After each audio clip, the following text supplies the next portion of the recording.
Salut les filles, je suis très contente de vous retrouver dans cette vidéo qui sera une vidéo favori du mois. Ça fait bien longtemps que j'en ai pas fait. Et je vais commencer avec les produits soins. Alors là j'ai terminé mon shampoing. Je l'ai terminé je pense relativement vite. Parce que je trouve qu'il s'use assez vite en fait. C'est assez étrange. C'est le shampoing qui s'appelle Brazilian Keratin and Argan Oil. Plutôt ce sont les composants. C'est de Giovanni et c'est le Ultra Slick Shampoo que j'ai adoré. J'ai le d'après-shampoing, par contre je l'ai pas autant aimé, sachant que j'ai les cheveux qui ont tendance à regresser vite, j'ai les pointes très sèches. D'ailleurs, pour celles qui se posent des questions, oui mes cheveux ont été coupés, c'est pour ça qu'ils sont un petit peu plus courts que d'habitude. Et j'ai fait un blond foncé pour harmoniser le tout, puisque je prévois bien plus tard en fait de faire mon petit balayage californien. Et oui, maison en plus, donc si ça vous intéresse je le ferai en vidéo. Mais concernant ce shampoing, je trouve que contrairement à d'autres shampoings, il ne me laisse pas l'aspect gras que les autres shampoings spécial hydratation peuvent me laisser. Alors rien que pour ça, j'ai adoré, je l'ai acheté sur iHerb, je vous mets le lien dans la barre d'informations et je l'ai adoré. Concernant les parfums, j'ai utilisé le Lolita Lambica que j'avais l'année dernière, qui est pas la version de base très vanillée, mais l'autre. Je ne me souviens plus du nom exact, dessus c'est marqué juste eau de parfum. Ça m'aide pas plus que ça, eau de toilette même pas. Mais c'est cette version que j'avais beaucoup utilisée et là en fait je réutilise un autre parfum, je peux pas vous en parler de suite puisque c'est celui que je vais beaucoup utiliser, je suis sûre au mois de juin. C'est le Kenzo Violet, j'appelle le Kenzo Violet parce qu'il est violet, j'ai le jaune, enfin j'ai eu le jaune que j'ai bien terminé et j'aime beaucoup. Je vous le dis par avance d'ailleurs et c'est vraiment ces senteurs là que j'aime bien. Alors côté make-up, j'ai utilisé pas mal de fonds de teint assez différents, j'ai ressorti mon MAC Studio Fix. J'ai réessayé quelques anciens, j'ai toujours pas eu le temps d'essayer celui qui est dans ma commode là, le fameux... C'est quoi la marque déjà? Marc Jacobs. Je blague. Oui, le Marc Jacobs, limite je l'aurais oublié. J'ai même pas eu le temps de l'essayer. Et je l'essaierai en vidéo d'ailleurs tout au long d'une journée avec vous. C'est vraiment gâché de le mettre dans ma commode, mais bon, j'ai vraiment pas eu le temps. Alors comme je voulais avoir un résultat, comment dire, un peu plus naturel pour le printemps, j'ai pris la Bare Minerals en version poudre libre, je l'ai déjà en version poudre compacte, je l'avais adoré. Et par contre la poudre libre, il faut que je m'y fasse. Je l'avais utilisée avec un pinceau assez lâche pour pouvoir appliquer on va dire la poudre de façon assez légère. Je trouve que j'ai trop d'imperfections en ce moment pour pouvoir appliquer que la poudre. Alors j'applique une crème teintée et j'applique la poudre très légèrement par dessus avec un pinceau vraiment avec des poils très écartés, pas un pinceau dense du tout. Et j'avoue que ça me plaît bien, et ça me plaît bien parce qu'il y a un côté vraiment naturel. Par contre, je crains que lorsque je l'applique avec des pinceaux plus fournis, plus denses, je me retrouve avec des plaques de poudre. J'ai pas encore essayé, j'essaierai forcément. Mais là, j'étais pas forcément à l'aise non plus avec quelque chose de trop léger, puisque ma peau ne me le permettait pas pour le moment. Donc, je l'ai beaucoup aimé, avec une crème assez fluide et quand même assez couvrante en dessous. Toujours chez Bare Minerals, c'est la poudre que j'avais beaucoup utilisée l'année dernière, qui est tombée il y a quelques jours, mais que j'ai réussi à sauver. Est-ce que j'arriverai à la pencher? Oh, magie! C'est le côté bronzer avec le côté highlighter, et le côté bronzer c'est celui que je porte. Je trouve que les couleurs elles sont vraiment, comment dire, elles sont presque conformes à la couleur naturelle d'un contour, si vous voyez ce que je veux dire. C'est pas trop rouge, c'est pas trop marronné, c'est pas trop beige non plus. Et pas trop taupe d'ailleurs aussi comme certains bronzers que j'ai déjà vus, je vous assure que ça existe. Et rien que pour ça, j'ai adoré. Et j'ai adoré aussi la finesse de la poudre, la texture, la tenue, j'aime énormément. Le highlighter je l'aime aussi, même si j'ai d'autres chouchous.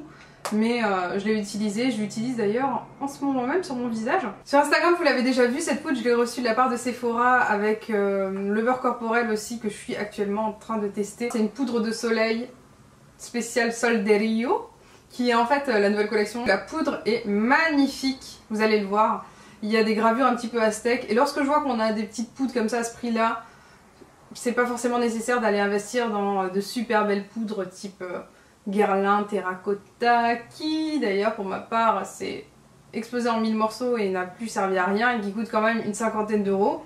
Ça permet d'avoir un bronzer qui fonctionne très bien, il est mat, je tiens à le dire, c'est très rare. Et ce que j'ai bien aimé avec ce bronzer, comme d'ailleurs avec celui de la saison dernière, ou plutôt la saison de l'année dernière, c'est qu'il y a un côté totalement naturel.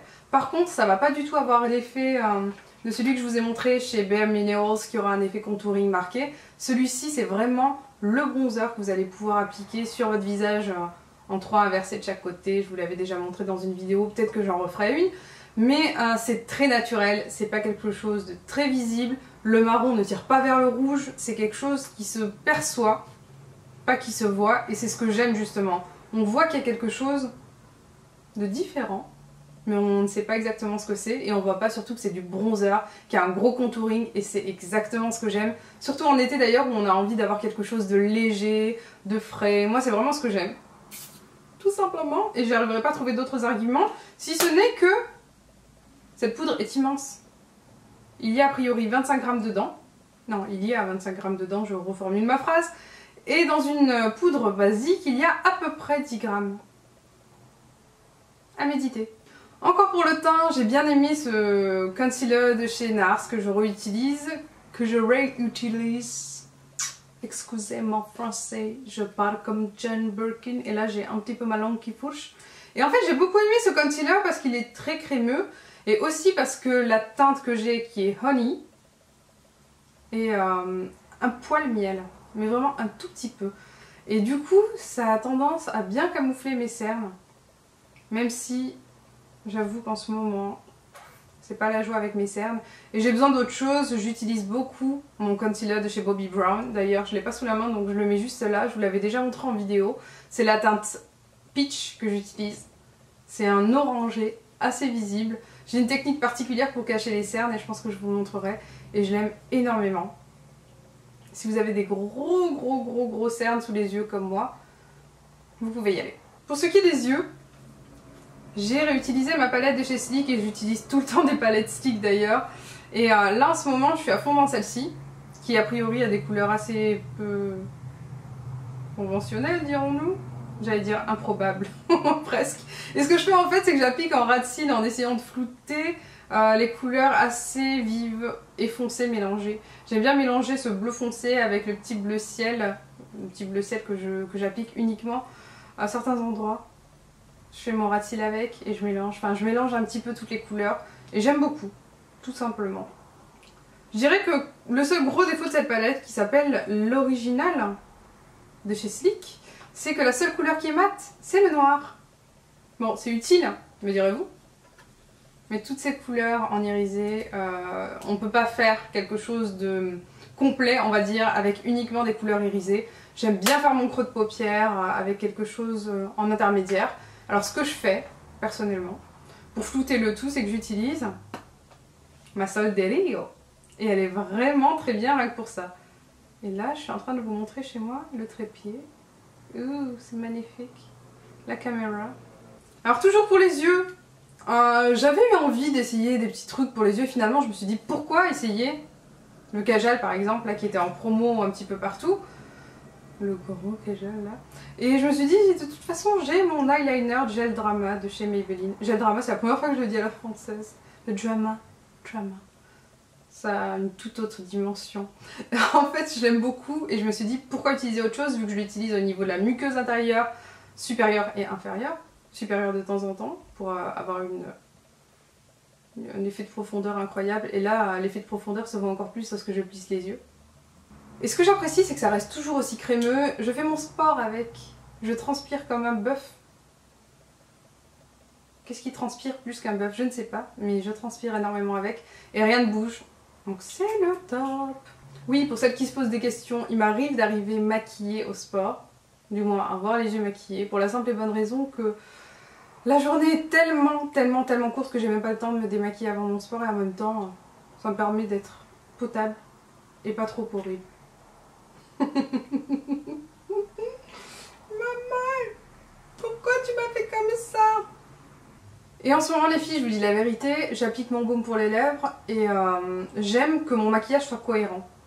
Des fois je sais pas à quoi va ressembler mon maquillage des yeux, ça dépend vraiment de mon humeur. Si j'ai envie de sortir sans rien ou avec le gros truc là, le gros smoky. Ouais, je suis très imprévisible en ce moment niveau make-up. J'applique mon Maybelline Cream Gloss teinte Stellar Berry, qui est la teinte en fait que je porte actuellement, qui se marie très bien avec plein de maquillage et qui apporte justement cette touche sophistiquée qui peut être très utile lorsque je me maquille pas les yeux, ou plutôt lorsque j'applique que mon mascara et mon mascara tout simplement, ça m'est arrivé. D'ailleurs tout le monde m'a demandé si j'étais malade, mais non, c'est ma tête avec du mascara. Pour revenir sur ce gloss, j'adore ce gloss tout simplement parce qu'il a un effet très sympa et qui se marie avec plein de maquillages différents. Côté ongles, je porte rien parce qu'il faut absolument que je refasse ma manucure et je me suis dit que j'allais vous faire un tuto. J'aime énormément les strip lacs qui sont des vernis qui sont semi-permanents, qui s'utilisent donc avec des lampes LED, UV LED. Toutes mes excuses. Et la teinte que j'ai choisie c'est Velvet Red qui est un rouge très chic que j'aime beaucoup. J'utilise aussi une autre couleur qui est la couleur basique French Manicure Rose, je crois qu'il s'appelle Rose, Pink Rose ou quelque chose dans le genre. Et il est super, j'adore l'utiliser. Et de toute façon je suis devenue une grande fan de tout ce qui est vernis semi-permanent parce que ça me permet d'avoir des jolis ongles bien brillants qui durent. Même si le gros souci c'est qu'il me faudrait plein de couleurs qui vont avec, qui coûtent un petit peu plus cher que les vernis de base, ils coûtent 17 €. En comparaison avec OPI, ça fait 4 € de plus. Ça se réfléchit. J'aime beaucoup ce vernis et je vous le montrerai très vite en action. Alors j'aimerais vous parler bijoux parce que j'ai eu encore une fois des coups de foudre. Alors est-ce qu'on voit avec la caméra à l'arrière, il y a le fameux bijou Zara que j'avais beaucoup aimé en collier là avec plein de strass. C'était le collier de Kate Middleton. Rien que ça. Et là en fait j'ai beaucoup aimé des bijoux que j'ai reçus de la part de Happiness Boutique qui m'a envoyé cette paire de boucles d'oreilles que je porte actuellement. Le collier qui va avec, que je ne porte pas du tout avec. Mais alors pas du tout puisque je déteste l'association parure qui donne un côté beaucoup trop ringard, désolé. Et en règle générale d'ailleurs, hein, ou du moins too much, ou has been, qui est le synonyme de ringard. Et j'ai beaucoup aimé ce collier aussi, de toute façon vous pouvez voir hein, que c'est quelque chose de vraiment superbe. Porté d'ailleurs avec un habit bleu roi, ce collier c'est une folie. Je me fais des plans sur la comète, j'imagine des choses, je ne sais pas pourquoi. Et j'aime énormément ce genre de bijoux. Je trouve que la qualité est là, vous n'avez pas des colliers comme ceux que je vous avais montré, que j'avais déjà reçus de sites qui se sont cassés en 2 temps en 3 mouvements. Je pense que vous vous souvenez, là, tous ces petits colliers eBay US où il manquait tout simplement des finitions, hein. C'était pas le top du top. Et bien ceux-ci sont magnifiques, une finition parfaite. Je vous les recommande vivement. J'ai beaucoup aimé ceci et j'ai choisi également un autre collier qui lui n'ira pas du tout avec du bleu puisqu'il est déjà lui-même turquoise. Et celui-ci il a une touche, j'allais dire ethnique chic. Vous allez me dire pourquoi il serait ethnique. Peut-être parce qu'il a une forme un peu bizarre et parce que la corde, ou plutôt parce que le maillage est assez original. En tout cas il me fait penser à ça. La couleur turquoise ressort très bien en été lorsqu'on a la peau bronzée, c'est encore plus joli. J'aime trop. Par contre à porter avec des tops vraiment très simples, sans aucune finition, sans aucune petite paillette sur les épaules ou ailleurs d'ailleurs. Et j'avoue que je suis fan de tous ces bijoux. Les boucles d'oreilles, vous l'aurez compris, hein, je pense que je les porte avec tout et n'importe quoi. J'aime beaucoup. Je trouve que ça va très bien. Quand on a les cheveux relevés, c'est encore plus joli, regardez. Bon, mes cheveux là, ils sont tout raides, donc forcément, ça n'a pas le même effet. Mais c'est joli, hein. Alors voilà les filles, je vous ai présenté tous mes favoris du mois de mai, a priori, même si j'ai pas fait de favoris depuis le mois de mars. Je vous fais d'énormes bisous et je vous dis à très vite. Ciao ciao.